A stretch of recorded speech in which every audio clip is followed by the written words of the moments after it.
ಇನ್ನು ಹವಾವರ್ತಮಾನ. ರಾಜ್ಯದ ಕರಾವಳಿಯಲ್ಲಿ ನೈಋತ್ಯ ಮುಂಗಾರು ಸಾಮಾನ್ಯ.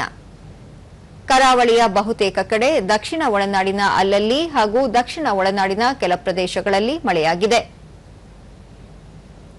ಬೆಳ್ತಂಗಡಿ, ಬ್ರಹ್ಮಾವರ, ಕೋಟ, ಉಡುಪಿ, ಯಲ್ಲಾಪುರದಲ್ಲಿ ಅತಿ ಹೆಚ್ಚು 6 ಸೆಂಟಿಮೀಟರ್ ಮಳೆಯಾಗಿದೆ. ಉಳಿದಂತೆ ಕಾರ್ಕಳ, ಸಂಪಾಜೆ 5, ಆಗುಂಬೆ, ಬಂಟ್ವಾಳ, ಕುಂದಾಪುರ, ಮಂಗಳೂರು 4, ಅಂಕೋಲಾ, ಜೋಯಿಡಾ, ಮಾಣಿ, ಮೈಸೂರು, ಪುತ್ತೂರು, ಶಕ್ತಿನಗರ, ಸುಳ್ಯ 3, ಭಾಗಮಂಡಲ, ಧರ್ಮಸ್ಥಳ, ಗೇರುಸೊಪ್ಪ, ಗದಗ, ಕಳಸ, ಕೊಲ್ಲೂರು, ಕೊಪ್ಪಳ, ಮುನಿರಾಬಾದ್, ಸಂಡೂರು, ಸಿದ್ದಾಪುರ, ಸುಬ್ರಹ್ಮಣ್ಯದಲ್ಲಿ ತಲಾ 2 ಸೆಂಟಿಮೀಟರ್ ಮಳೆಯಾಗಿದೆ. ಮುನ್ಸೂಚನೆಯಂತೆ ಮುಂದಿನ 7 ದಿನಗಳಲ್ಲಿ ರಾಜ್ಯದ ಕರಾವಳಿ ಮತ್ತು ಉತ್ತರ ಒಳನಾಡಿನ ಹಲವು ಜಿಲ್ಲೆಗಳಲ್ಲಿ ಭಾರೀ ಹಾಗೂ ಸಾಧಾರಣ ಮಳೆಯಾಗುವ ಸಾಧ್ಯತೆ ಇದೆ.